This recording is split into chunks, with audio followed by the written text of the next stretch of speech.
and I say fortunate enough, to be in the cycle of cataclysm. Now, I know that sounds somewhat perverse, but actually it's not. That's why you're here, baby. You're here for the ride of a lifetime. You hope you got the ticket that allows you, in fact, to have that front row seat. I mean, really what it's about.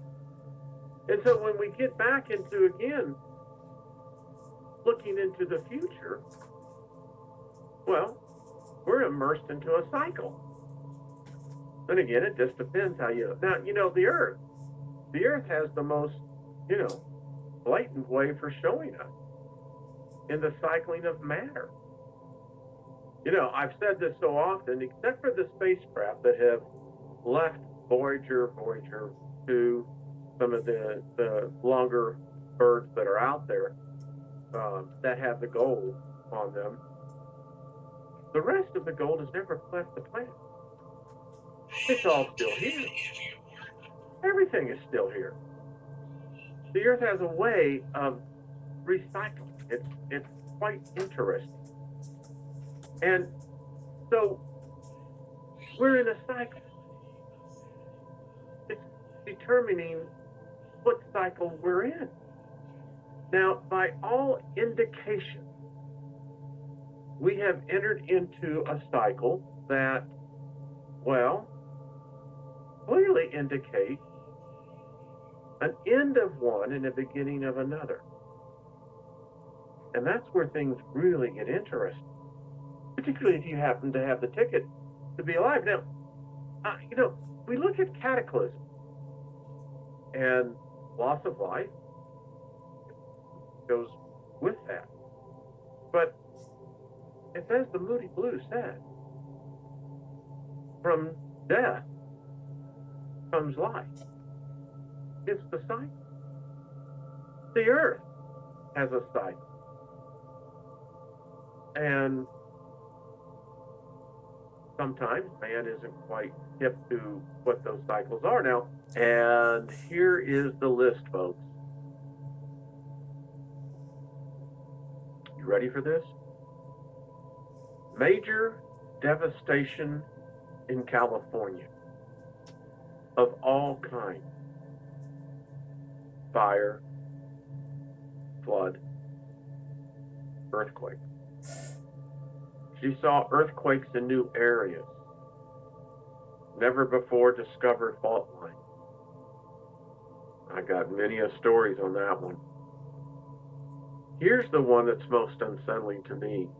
She saw inactive craters starting to become unsettled. Now, oddly enough, I lived in Colorado, and right up the road is a town called Cripple Creek. In fact, you may all remember the group called The Band. Up on Cripple Creek. Yeah, anyway. Lo and behold, it takes me to read a book to find out that Cripple Creek sits in the middle of a huge crater of a volcano. And oddly enough, if you gotta go like 100 miles the way the crow flies, kind of north, you run into what they call the Rocky Mountain Flat. That's a nuclear storage facility, folks. She saw a huge earthquake underneath that. She saw mountains becoming unstable. She saw a return of the Dust Bowl, but in areas that will expand. She saw record-breaking flooding, extremes. And we have seen story after story of just that. Now, this was worldwide on these floodings, and it's everywhere, folks. She saw tornadoes increasing in intensity and occasion and moving into areas that were not known for tornadoes. And in the last week, I have about 4 stories tornadoes in different parts of the world where tornadoes have never been seen before. Even our own tornado alley here in the North American continent is moving east. She saw liquefaction of soil beneath faults. Last week, it was reported in a story of National Geographic about the mud pool. It's moving fast. Something is happening, and it's not associated with volcanic activity. They don't know what it is, but it is moving. Intensified hurricane devastation. Well, we certainly lived that one. Ask the poor folks down in Florida in the Panhandle. Michael came in out of nowhere, set record. Freak wind gusts. This would also begin to produce accidents with moving objects, as she said. We're seeing story after story of wind, downing airplanes. Trains, trucks. She saw huge areas of soil erosion taking place. She also saw increased radon levels in in the areas of the Rocky Mountains. And folks, I can tell you where I live, it's a very serious problem, this radon gas. She saw mountains breaking apart. Now, you folks in Washington State, you know about the one that's breaking apart right there above I-5. She saw insect infestations of insects that were never meant to be there. Hello, all you folks out in Pennsylvania, Virginia, Delaware, New Jersey. You're being invaded by an insect from Asia that has no natural enemies there. We now know that there is devastation taking place in our forest on the East Coast again. She saw worldwide sinkholes increasing, opening up. Well, that's a fact. She also saw rapid temperature inversions where you would have, in a day's time, record heat being replaced with record cold. She saw not global warming, but frigid winters, deadly blizzards where blizzards were not known to be.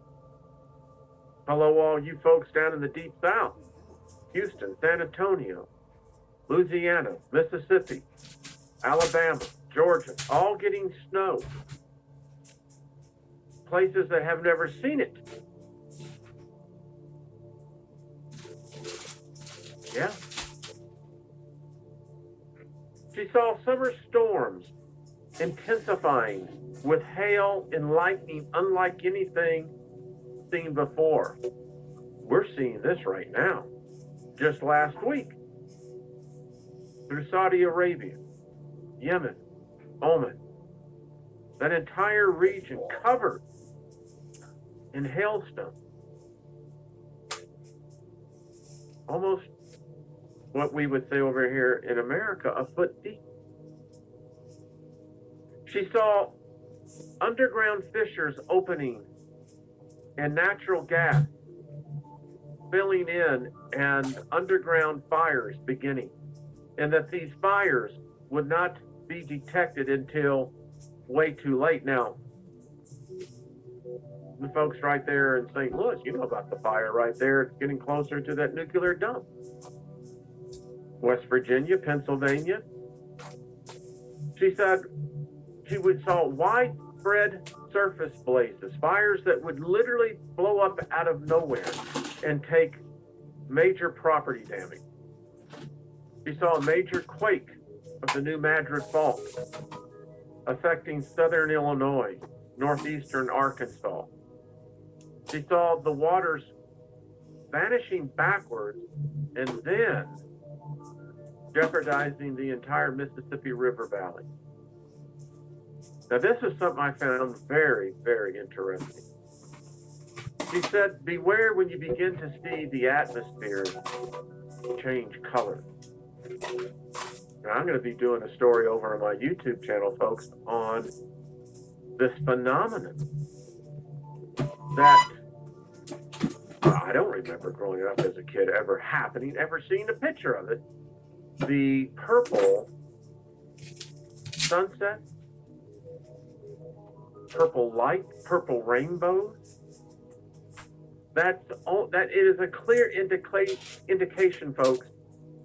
A light shift spectrum has taken place. Now, science can give us all the crap they want onto it, but we're not going to bite that sandwich. It's changing. The phenomenon with Hurricane Michael was the people along the Florida coast at midday were kind of shocked. The clouds turned purple. She said that this would lead to a greenish hue, and she said that would begin the Phoenix days. She said we would begin to see higher pollution, radiation levels from a source. Now, she didn't know this. Today, we know what those radiation levels are, not only from accidents of Chernobyl, Fukushima, etc., but cosmic rays. And they're having an effect on it. She saw increased transportation accidents, plane crashes, shipping large containers, disasters, higher incidences of train derailments and accidents. And you want to know what the main reason for that being? Our inability to concentrate. She saw the time coming when the masses would not be able to concentrate. Their focus would be, as she said, and now we know what, on something other than what they're doing. Today, we know what that is. It's those Black Mirror devices that got us all under that spell, baby. I mean, that's some serious voodoo in our hoodoo with those cell phones, smartphones. Question is, who is getting smarter, the phone? Sure ain't us. And she said, this would be the start. The inability of the masses to stay focused. She said this would lead to freak death and accidents, amusement park disasters, increase in homicide and suicide because people not being able to keep focused, freak household accidents. She saw disease outbreaks. She saw several catastrophic gas explosions, and she saw germ warfare in an incident. That's what she saw. I don't know about you, but you can go back and you can see all of this happening. I mean, this is, you want to talk about a list. Now, no eyes has crossed over. She saw this way before, folks. Yeah. She saw discord between nations, leading to grave economical differences. These differences would begin to become wider, more serious, and have an effect on the people. She saw arms escalation worldwide. She saw warring altercations, increase in terrorism,